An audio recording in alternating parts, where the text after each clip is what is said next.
So good morning everyone, আমি Asima daily blog channel আবার একটি নতুন ভিডিও জন্য আপনাদের সকলকে আবার একবার স্বাগত।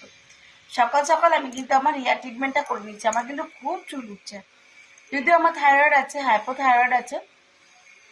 হেয়ার আমার ফল অনেক বেশি হচ্ছে, আগে হতো কিন্তু এখন আরও বেশি হচ্ছে, যার কারণে আমি না দেখো হেনা লাগিয়েছি। আমি রিক্সে কালারটা লাগাই, বাট এই যে বললাম কেমিক্যাল সবেতেই খারাপ। তো পায়ে যতই ব্যথা থাকুক নিজের জন্য করতে শুরু করে দিয়েছি। এখন ঘড়িতে বাজিয়ে দেখায় 10:30। তো চলো বন্ধুরা, আমার হেয়ার ওয়াশ করা হয়ে গেছে দেখতেই পাচ্ছ। আর আমি চলে এসেছি রান্নাঘরে এসেছি অনেকক্ষণ। এবার আমি ডালটা সাঁতলাবো। আজকে যেহেতু বৃহস্পতিবার, তো আজকেও আমাদের নিরামিষই হবে। তো নিরামিষের করবো আজকে আলু পোস্ত, মুগের ডাল। আজকে হচ্ছে মুগের ডাল। তো ডালটা আমার এখানে সেদ্ধ হয়ে গেছে, তো কিছুটা একটা কেরামতি করতেই হবে, তাই না? সবসময় তো সিম্পল হয় না। তো আমি এখন কেটে নিয়েছি, দেখো একটুখানি গাজর, একটু ফুলকপি, একটুখানি টমেটো। আর আজকেও আমি কিন্তু লম্বা লম্বা করে কেটে নিয়েছি বেগুনগুলো, ভাজবো। আর এখন আমি এতে মটরশুঁটি দেবো। তো আগে আমি ফুলকপিগুলো একটু ভেজে নিই, তারপরে আমি ডালটা সাঁতলাবো। তো রীতিমতো আমি এখানে দেখো বসিয়ে দিয়েছি এটা ভাজাটা হতে। আর ফুলকপি গাজরগুলো কেটেও কিন্তু পাতলা করে যাতে বেশি করে সময় না লাগে। এছাড়া ঝটপটে মেটে একটু ভাজা করে নেবো, তারপর আমি ডালটা সাঁতলে নেবো। তাহলে আমার আজকে একটু ভেজ ডাল হয়ে যাবে। এর মধ্যে আমি এখন মটরশুঁটি দেবো, বাট বিনস নেই। তোমরা চাইলে বিনসও দিতে পারো। তো দেখো, তোমাদের সঙ্গে শেয়ার করবো না তা তো হয় না। আমি ইনস্ট্যান্ট ধোকা করব। ইনস্ট্যান্ট ধোকা করার জন্য আমি আগে আমার চ্যানেলে এই রেসিপিটা দিয়েছি, যদি তোমরা দেখতে চাও তো অবশ্যই আমার চ্যানেলটা একটু ফলো করে নিও, সাবস্ক্রাইব করে নিও। যদি ফেসবুক পেজ থেকে দেখছো তাহলে অবশ্যই ফলো করো। আর যদি আমার চ্যানেলে ইউটিউব চ্যানেল থেকে দেখছো তাহলে আমাকে একটু সাবস্ক্রাইব করে 5 টাকা বেল আইকনটি রাখতে একেবারে ভুলো না। তো আমি এই ধোকার তরকারিতে, ইনস্ট্যান্ট ধোকার তরকারিটা কিন্তু আমি তোমাদের সঙ্গে আগে শেয়ার করেছি, এখন আবার একবার তাই এটা বসিয়েছি, দেখিয়ে দিলাম। তো একবার দেখতে পারো। আর ব্লগে যদি নতুন কিছু মনে হয় বা ভালো কিছু লাগে অবশ্যই একটা লাইক কমেন্ট শেয়ার করে দিও।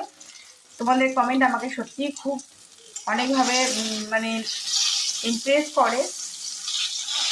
ভিডিও নতুন নতুন বানাবার অনেক আমি মানে নতুন নতুন টপিক পাই, ইচ্ছা ভালো লাগে। তো চলো, এদিকে আমি এটা বসিয়ে দিয়েছি, এটা আমি একদম কভার করে দেবো। আর এদিকে দেখো আমার বেগুনগুলো ভাজা হয়ে গেছে। আর আলু সিদ্ধগুলো তো হয়ে গেছে। আলু সিদ্ধগুলো এখান থেকে এতটা আলু আমি পোস্ত করবো না, কিছুটা আলু কেটে আমি এখান থেকে ধোকা তরকারি দিয়ে দেবো, আর কিছুটা আলু দিয়ে পোস্ত করবো। তো চলো ছটফট করে ফেলি। দেখতেই পাচ্ছ বন্ধুরা, দেখতেই পাচ্ছ আমার ইনস্ট্যান্ট ধোকা একেবারে রেডি। দেখতে পাচ্ছ কতটা সফট হয়েছে। আমি একটা পিস টুকরো কেটে নিয়ে দেখে নিয়েছি টেস্ট করে। আর আলুটা ভাজবো। এখানে আমার টমেটো দিয়ে আলু পোস্ত রেডি হয়ে গেছে। আর আমি এখানে বললাম অনেকটা আলু আছে, সেগুলোকে পিস করে নিয়েছি, যারা ধোকাটা করে নিই। সো বন্ধুরা দেখতে পাচ্ছ আমি পিসগুলো কেটে নিয়েছি। আর আজকে খুব একটা বেশি ধোকা করিনি। আর আমি এখানে স্কোয়ার শেপে কেটেছি, তোমরা চাইলে অবশ্যই ডায়মন্ড শেপে কাটতেই পারো। তো এখানে কিছুটা ভাজতেও দিয়ে দিয়েছি, ঝটপট করি। তাহলে এবার সবাইকে দুপুরের লাঞ্চটা দেব। যদিও মা আমরাই আছি, ও আজকে নেই, মানে মিঠির বাবা নেই, পুজো টুজো করে চলে গেছে ও নিজের কাজে বাইরে। তো চলো আমি এগুলো একটু লাল লাল করে ভাজবো। লাল লাল করে বড়াটা ভাজলেই ভালো লাগবে। পার্সোনালি আমি আমার বলছি, তোমরা কেমন ভালোবাসো অবশ্যই আমাকে জানিও। আর নিরামিষ ধোকার ডালনার তো কোনো কথাই হবে না। সো এখানে আমি কাজু কিশমিশ, তারপর জিরে ধনে একটু কাশ্মীরি রেড চিলি পাউডার সব কিছু দিয়ে একটা মশলা তৈরি করে নিয়েছি। আর এখানে দেখতেই পাচ্ছ আমি সব কটা বড়া দেখো ভেজে নিয়েছি খুব ভালো করে। বড়াগুলো ভালো করে না ভাজলে বেশ ভালো লাগে না। তো আমি এখানে এবারে মশলাটা নুন ছাড়া বাকি সমস্ত কিছু আমার এখানে দেওয়া হয়ে গেছে, আর কিছু দিতে লাগবে না। তো আদা টাদা সব কিছু দিয়ে দিয়েছি, একটু একটু নুনটা অ্যাড করে দিলাম, আর চিনিটা তো পরে অ্যাড করবো। তো মশলাটা কষা হয়ে গেলে, আর এই যে আমি গরম জলটা করে রেখেছি, এই গরম জলটা আমি এখানে ঢালবো, তাহলে আমার ঝটপট হয়ে যাবে। এদিকে আলুটা আমার সেদ্ধ করা হয়েই আছে।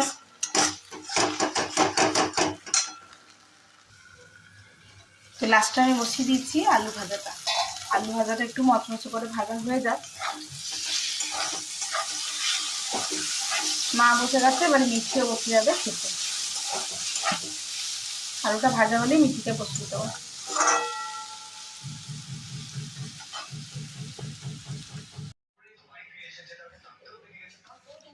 আলু ভাজা, ধোকার তরকারি, 3টে বেগুন, ডাল আর পোস্ত।